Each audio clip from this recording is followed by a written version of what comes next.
Hey everyone, welcome to another video.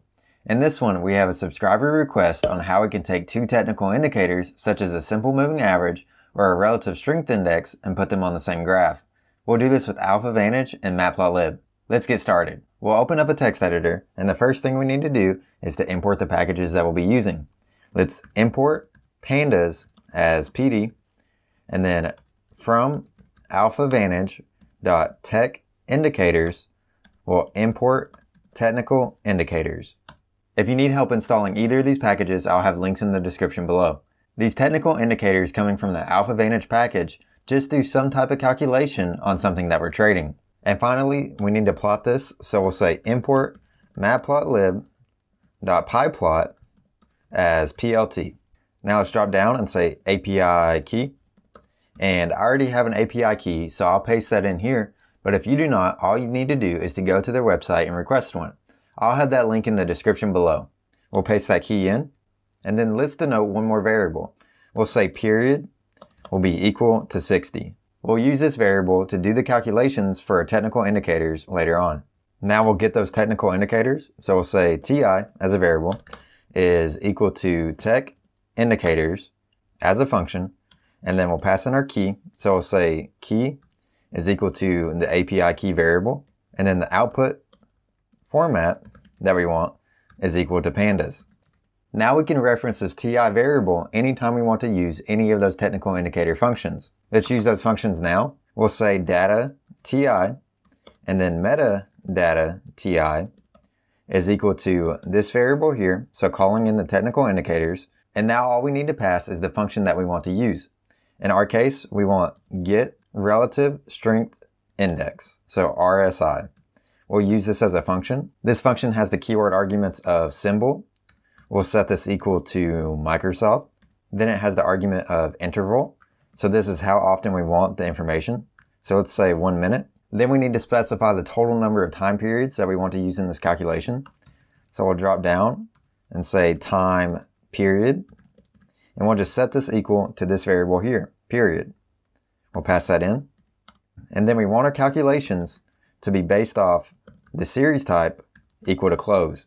So we want to use the closing values to do this calculation. If you're interested to see how the relative strength index is calculated, I'll put the equation on screen now. The practical use of using the relative strength index is to see if a stock is overbought or oversold. We can use this as one more tool in our toolbox to make a good decision on when to buy. Now we need to get the data from our second technical indicator, the simple moving average. So we'll drop down and de-indent back over. We'll say data simple moving average, and then metadata simple moving average is equal to TI. So calling in technical indicators again, the function get simple moving average, and then we'll take the same information here and paste it here. So now we're getting data on both the relative strength index and the simple moving average. We'll drop down and then de-indent back over. The way that these equations are built is that this one will have one more value in the series than this one. So we'll need to remove that one extra value from the beginning of the series. We can do that by saying df1 is equal to data simple moving average. We'll use the selection method by the integer. So this is just an integer based selection method in pandas. Square brackets, we'll say to start at 1 and to go the rest of the way through the series. Then we'll drop down a line and say our second data frame will just be equal to the data TI variable that we denoted here. Now to make sure that these are the same index, we'll just say df1.index is equal to df2.index. They should already be the same index values, but sometimes the formatting can be a little off. So we'll take care of that here, just in case. So at this point we have the data and we just need to plot it. We can say figure, and then axis 1 is equal to plt.subplots as a function. Then we can plot our first series by saying axis1.plot, and then we'll pass in that first data frame value. On the graph, let's make this one a blue line. We'll say our second series, ax2, will be equal to ax1, and then we want to use a function called twinx. This function just plots both of these along the same x values. Now all we need is ax2.plot. We'll pass in data frame 2, and then we'll say red dot for this one. We'll create a title, so plt.title, SMA, and relative strength index graph. Then we just need to show the plot, so we'll say plt.show. We'll save the file. we'll open up a command prompt or a terminal, depending on your operating system. And then to run the file, we'll say python3, and then the name of mine is 2techindicators.py.